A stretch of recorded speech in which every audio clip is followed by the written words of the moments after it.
वालेकुम। आज हम digestive system national book foundation की क्लास 10th की बुक से स्टार्ट करने लगे। आज मैं आपको ब्रॉड ओवरव्यू देने लगा हूँ डाइजेस्टिव सिस्टम के बारे में कि डाइजेशन क्यों ज़रूरी होती है और डाइजेशन कैसे होती है, एक ब्रॉड सा ओवरव्यू। और दूसरा फिर हम इंजेशन, डाइजेशन, एब्जॉर्प्शन, एसिमिलेशन और इजेशन, ये बेसिक फंक्शंस होते हैं जो हमारे डाइजेस्टिव सिस्टम परफॉर्म करता है। इनके बारे में एक एक लाइन है आपकी बुक में लिखी हुई, उसके बारे में पढ़ेंगे। और फिर कल से या नेक्स्ट वीडियो में हमारा जो मेन टॉपिक है ह्यूमन एलिमेंट्री कनाल जो कि डाइजेस्टिव सिस्टम बनाता है, उसके बारे में हम पढ़ेंगे। तो ओवरव्यू में आपकी बुक सबसे पहले ये कह रही है कि हम इंसान जो है वो ट्रिलियंस ऑफ छोटे छोटे सेल से मिलके बने हैं। अगर एक ये इंसान है, ये लाख ट्रिलियंस की तादाद में सेल्स होते हैं छोटे छोटे, उनसे मिलके बने हैं। अब इन सेल्स को ना, ये सेल्स जो हैं इनको चाहिए होती है एनर्जी। क्या चाहिए होती है? एनर्जी। अगर इनको एनर्जी नहीं मिलेगी ना तो ये सेल्स मर जाएंगे, और हम जो कि ट्रिलियंस ऑफ सेल्स से मिलके बने हुए हैं, जब ये सेल्स मरेंगे एनर्जी की ना होने की वजह से, तो हम भी अल्टीमेटली मर जाएंगे। तो हर जिंदा चीज़ के हिसाब से हर जिंदा चीज़ को एनर्जी चाहिए होती है ताकि वो अपने लाइफ प्रोसेसेस कंटिन्यू कर सके, मतलब जो उसके लाइफ के प्रोसेसेस होते हैं वो कर सके। अब एनर्जी हमें मिलती कैसे है? एनर्जी मिलती है जब फूड की मेटाबॉलिज्म होती है। क्या होती है? मेटाबॉलिज्म। मेटाबॉलिज्म अगर मैं आपको सिंपल वर्ड्स में समझाऊं तो एक कॉम्बिनेशन होता है दो चीज़ों का, एनाबॉलिज्म और कैटाबॉलिज्म का। एनाबॉलिज्म और कैटाबॉलिज्म। लेकिन अगर ये हमारा क्योंकि टॉपिक नहीं है तो मैं आपको ये नहीं पढ़ाऊंगा, लेकिन मेटाबॉलिज्म अगर मैं आपको सिंपल वर्ड्स में बताऊं तो फूड की ब्रेक डाउन होती है। फूड की जब ब्रेक डाउन होती है उसके लिए उससे एनर्जी निकल प्रोड्यूस होती है, और यही एनर्जी हमारे सेल्स को चाहिए होती है। जब सेल्स को एनर्जी मिलेगी तो ज़िंदा रहेंगे, और जब सेल ज़िंदा रहेंगे तो हम भी सेल से मिलके बने, हम भी ज़िंदा रहेंगे। तो फूड की मेटाबॉलिज्म से हमें एनर्जी मिलती है, ये बात आपने याद रखनी है। अब हमारे फूड में होता क्या है? हमारे फूड में होती है थ्री मेन चीज़ें। एक होते हैं कार्बोहाइड्रेट्स, कार्बोहाइड्रेट्स। एक होती है प्रोटीन्स, और जो लास्ट थिंग होती है वो होती है फैट्स।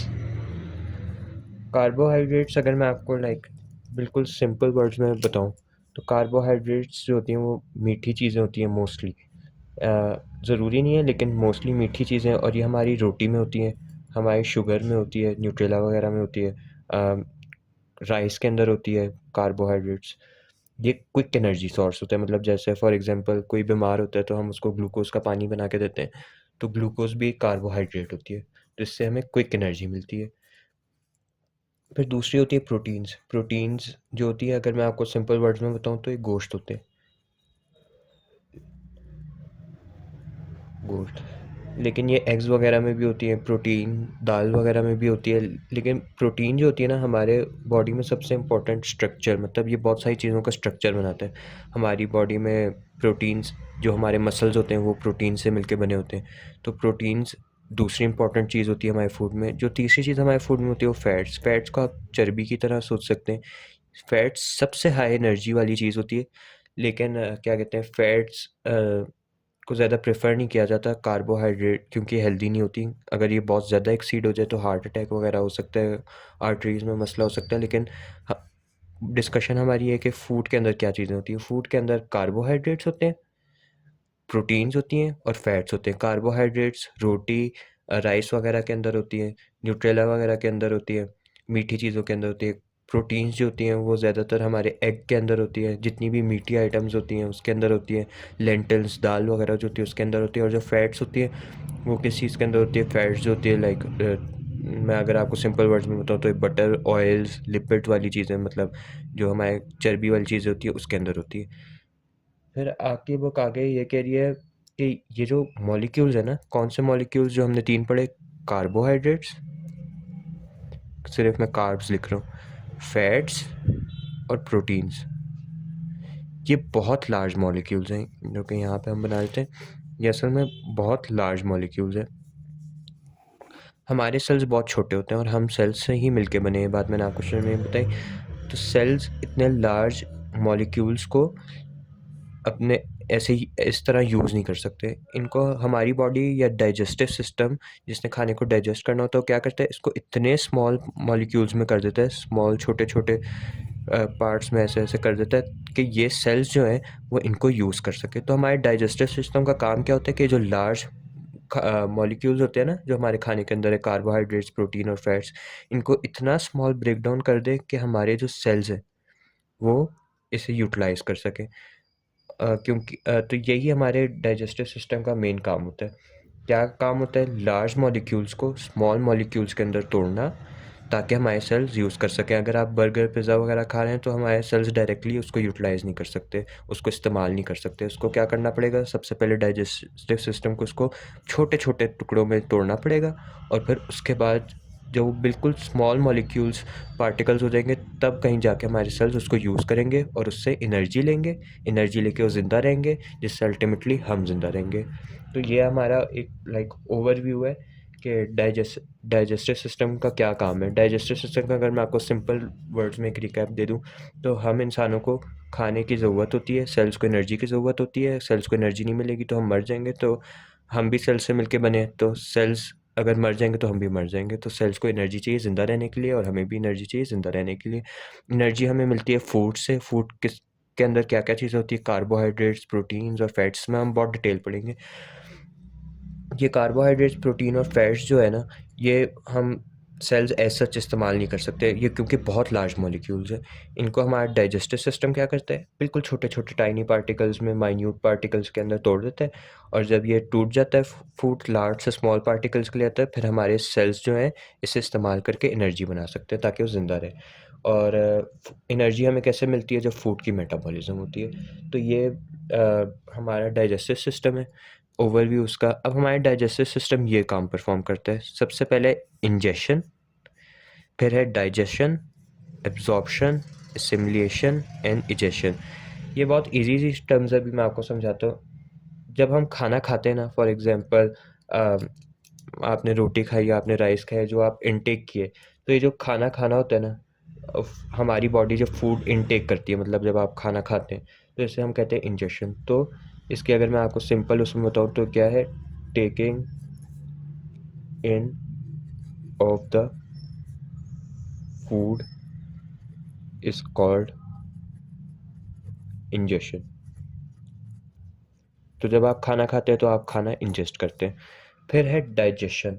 अब डाइजेशन, मैंने आपको अभी भी यहाँ पे बताया कि हमारे खाने के अंदर बहुत लार्ज मॉलिक्यूल्स होती हैं। तो डाइजेशन क्या होती है कि जब हमारा डाइजेस्टिव सिस्टम इस लार्ज मॉलिक्यूल्स को स्मॉल में तोड़ता है ना, by the means of chemicals, by the means of enzymes. Enzymes असल में लार्ज मॉलिक्यूल्स को, एंजाइम्स जो होते हैं ना, वो लार्ज मॉलिक्यूल्स को स्मॉल में तोड़ते हैं ताकि हमारा सेल ले सके। तो ये जो एंजाइम्स खाने की डाइजेशन करते हैं ना, एंजाइम्स जो खाने के लार्ज पार्टिकल्स को स्मॉल पार्टिकल्स में तोड़ते हैं, इसको हम डाइजेशन कहते हैं।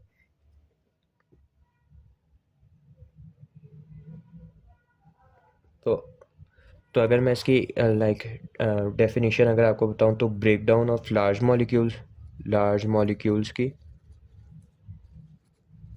Break down into small molecules by the help of enzymes. Enzymes समझ जैसे वर्कर्स होते हैं।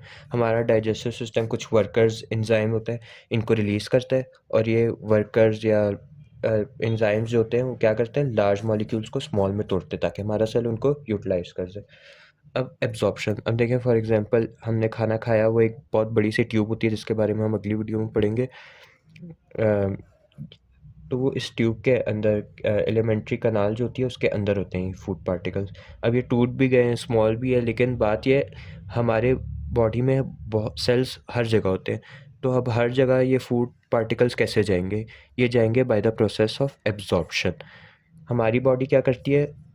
ये हमारे एलिमेंट्री कनाल जो फूड पाइप होते हैं ना, सिंपल वर्ड्स में अगर मैं आपको समझाऊँ, तो हमारे खाने की जो नाली होती है ना, उसके अंदर ये स्मॉल पार्टिकल्स होते हैं।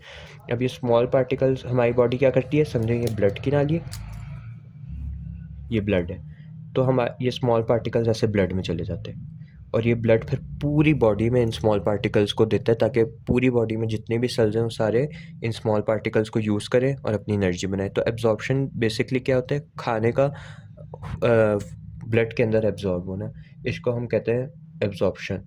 तो अगर मैं इसकी डेफिनेशन लिखूँ, पासिंग, ब्लैक से लिख देता हूँ, passing of small food particles into blood। Simple सी डेफिनेशन कि जो हमारा फूड पार्टिकल होते हैं स्मॉल स्मॉल, जब वो पास करते हैं एलिमेंट्री कनाल से, जो खाने की नाली होती है एलिमेंट्री कनाल से ब्लड के अंदर, ताकि वो डिस्ट्रीब्यूट हो सके पूरी बॉडी में सेल्स, पूरी बॉडी के सेल्स को, इसको हम कहते हैं एब्जॉर्प्शन। एसिमिलेशन और इजेशन भी बहुत इजी सी चीज़ है। एसिमिलेशन का मतलब होता है जब सेल्स जो है ना, ये स्मॉल पार्टिकल्स को इनटेक करते हैं ना, मतलब जो हमारे खाने के पार्टिकल्स हैं उनको सेल्स ने अब अपने अंदर ले लिए, तो वो इसको यूज़ करते हैं डिफरेंट चीज़ों के लिए, अपने लाइफ प्रोसेसेस के लिए। तो बहुत सारी चीज़ें होती हैं जिसके लिए फूड पार्टिकल्स, जो एनर्जी होती है, सेल्स उसको यूज़ करते हैं। तो जब सेल्स ने ये फूड पार्टिकल अपने अंदर ले लिया ना, समझे ये हमारा सेल है और ये फूड पार्टिकल है जो कि पूरा डाइजेस्टेड है। अब ये सेल जो है ना, इस फूड पार्टिकल को अपने अंदर लेगा और अपनी लाइफ, अपने बहुत सारे प्रोसेसेस जो उसको ज़िंदा रहने के लिए ज़रूरी है करने, उनके लिए इसको इस्तेमाल करेगा। तो जब वो ये इस्तेमाल करेगा ना, उसको हम एसिमिलेशन करेगा। तो सेल्स जब अपटेक करते हैं, मतलब खाने को अपने अंदर ले लेते हैं, फूड पार्टिकल्स को, फूड पार्टिकल्स, और उससे वो क्या करते हैं, बहुत सारे लाइफ प्रोसेसेस जो उसको ज़िंदा रहने के लिए ज़रूरी हैं, वो प्रोसेसेस जो सेल को ज़िंदा रहने के लिए ज़रूरी है, उनको हम लाइफ प्रोसेसेस करते हैं, and use it for life processes. ये अब इजेशन क्या है, जब आपका सारे जो ज़रूरी पार्ट्स होते हैं ना फूड के, जब वो एब्जॉर्ब हो जाते हैं ना, तो हमारे एंड में कुछ वेस्ट प्रोडक्ट बन जाती है। जो ये वेस्ट प्रोडक्ट है ना, इसको हमारी बॉडी जब फीसेस की फॉर्म में इजेस्ट कर देती है, मतलब अब इजेस्ट कर देती है मतलब एक्सक्रीट कर देती है बॉडी के अंदर से, क्योंकि ये बिल्कुल वेस्ट होता है, फीसेस होती है। तो इसको जब हमारी बॉडी इसको डिस्कार्ड कर देती है, तो इसको कहते हैं इजेशन। तो जो वेस्ट पार्टिकल वेस्ट मटेरियल रह जाता है ना फूड पार्टिकल्स के डाइजेशन एब्जॉर्प्शन के बाद, तो जो वेस्ट पार्टिकल हमारे पास रह जाते हैं वो हमारी बॉडी एक्सक्रीट कर देती है फीसेस की फॉर्म में। तो इस प्रोसेस को हम इजेशन करते हैं। अब जब भी आप फ़ीस जमा करवाने जाए ना, तो ये ना कहें कि मैंने फ़ीसेस जमा करवानी है, क्योंकि इसका बहुत गंदा मतलब निकलता है। तो अगर आप ये वीडियो देख रहे हैं तो कभी भी एडमिन ऑफिस जाके आपने फ़ीसेस जमा करवानी नहीं कहनी, आपने कहना है कि मैंने फ़ी जमा करवानी है। That's appropriate. अब मैं आपको ये नेशनल बुक फाउंडेशन का पेज नंबर 1 ही है, तो मैं आपको ये रीड कर देता हूँ। A man like all other animals need energy to for the maintenance of his life processes. ये बात हमने कर ली, इंसानों को लाइफ प्रोसेसेस के लिए चाहिए होती है, एनर्जी चाहिए होती है। The energy comes from metabolism of food, ये भी मैंने आपको बताया, फूड की जब हम मेटाबॉलिज्म करेंगे तो हमें एनर्जी मिलेगी। और food contains a carbohydrate, protein and fats. Food के अंदर मैंने आपको बताया क्या होता है, कार्बोहाइड्रेट, प्रोटीन, फैट। कार्बोहाइड्रेट मीठी चीज़ों में, प्रोटीन्स गोश्त में, और फैट जो है वो चर्बी के अंदर। These are very large molecules, ये भी बताया बहुत लार्ज मॉलिक्यूल्स होते हैं। Every cell of the body needs this molecule for its proper function. अब हर सेल्स को ये मॉलिक्यूल्स चाहिए प्रॉपर फंक्शन के लिए, और यही हमारे डाइजेस्टिव सिस्टम का काम है कि इनको लार्ज से स्मॉल में कन्वर्ट करें ताकि सेल इसे यूज़ कर सके। डाइजेस्टिव सिस्टम परफॉर्म इंजेशन मैंने आपको बता दी, डाइजेशन, एब्जॉर्प्शन, एसिमिलेशन और इजेशन। तो इसके अंदर वो हमारे इन टर्म्स को एक्सप्लेन कर रहा है। Taking in of the food is called egestion. जब हम खाना खाते हैं, उसको अपने अंदर बॉडी के अंदर इनटेक करते हैं, तो उसको हम क्या कहते हैं, ingestion. The breakdown of large food molecules into small soluble food molecules with the help of enzyme is called digestion। तो ये जो large molecules को जो है हमने small molecules के अंदर तोड़ा by the help of enzymes, इसको हम digestion कहते हैं। और ये soluble होने चाहिए। soluble मतलब कि पानी के अंदर या blood के अंदर जो है ना, ऐसे मिक्स हो जाने चाहिए। जैसे फॉर एग्जांपल आप चीनी पानी के अंदर मिक्स करते हैं तो चीनी पानी के अंदर सॉल्युबल होती है, ऐसे यही स्मॉल फूड पार्टिकल मॉलिक्यूल्स जो होते हैं ना, ये पानी के अंदर मिक्स होने चाहिए। अगर ये पानी के अंदर मिक्स नहीं होंगे तो हमारा ब्लड क्लॉट हो जाएगा, ऐसा हो ही नहीं सकता। तो इनको सॉल्युबल भी होना चाहिए। तो यहाँ पे मैं ब्रैकेट के अंदर लिख देता हूँ सॉल्युबल। फिर ब्लड के अंदर सॉल्युबल होने चाहिए तभी हमारे सेल्स इनको इनटेक कर पाएंगे, क्योंकि सेल्स के अंदर सिर्फ सॉल्युबल चीज़ें जाती है। एब्जॉर्प्शन पास से फिर क्या लिखा हुआ है हमारी बुक आगे कहती है, when the food has been digested, जब फूड हजम हो चुका है, the small molecule must pass out of the digestive tube into the blood and the process is called absorption. तो जो फूड मॉलिक्यूल्स हैं वो डाइजेस्ट हो गए, जब वो स्मॉल मॉलिक्यूल्स में आने तो हमें उनको डाइजेस्टिव ट्यूब से निकाल के ब्लड के अंदर डालने हैं, और इस प्रोसेस को हम कहते हैं एब्जॉर्प्शन। फ्रॉम ब्लड, खून से, these molecules are taken into the cells and are used for various purposes by a process called assimilation। Blood से ये सेल के अंदर जाते हैं, जब ये सेल के अंदर जाते हैं, ब्लड के अंदर से सेल के अंदर जाते हैं, और ये फिर सेल इनको काफ़ी सारे लाइफ प्रोसेसेस के लिए यूज़ करते हैं। उसको हम क्या कहते हैं? assimilation। The process by which the undigested part, जो हमारा फूड का पार्ट डाइजेस्ट नहीं हुआ, जो वेस्ट पार्ट है of the food, is remove out of the body. जिस तरीके से वो हमारी बॉडी से रिमूव आउट होता है, इसे हम कहते हैं इंजेशन, फीसिस की फॉर्म में। तो ये मैंने आपको सारा एक्सप्लेन कर दिया। बाकी आगे वो ये बता रहा है digestive system can not work alone. Digestive system असल में बेसिकली एक बहुत बड़ी सी ट्यूब होती है जो हमारे माउथ से शुरू होती है और एनस पे ख़त्म होती है। अब ये ट्यूब अकेले काम नहीं कर सकती, इसको बहुत सारे it is help by transport system to take digestive food from digestive tube to all parts of body. अब खाना इसमें डाइजेस्ट तो हो जाएगा, लेकिन हमने इसको पूरी बॉडी के अलग अलग हिस्सों तक पहुंचाना है, और उसकी मदद तो डाइजेस्टिव सिस्टम की कौन मदद करता है इस काम में? ब्लड। और ब्लड के सारे सिस्टम को हम कहते हैं सर्कुलेटरी सिस्टम। तो डाइजेस्टिव सिस्टम अकेले काम नहीं कर सकता। जब खाना उसने हजम कर लिया तो उसको ब्लड वेसल्स चाहिए, समझे, ब्लड बना रहा हूँ, खून की नालियाँ चाहिए। जब फूड हमारे इन खून की नालियों में एब्जॉर्ब होगा तो ये पूरी बॉडी तक पहुँचेगा, और तभी कहीं जाके क्या कहते हैं, सेल को उसकी एनर्जी मिलेगी, हर सेल को। तो डाइजेस्टिव सिस्टम अकेले काम नहीं कर सकता, उसके लिए हमें सर्कुलेटरी सिस्टम भी चाहिए। तो ये भी एक बात आप लिख लें, digestive system can not work alone.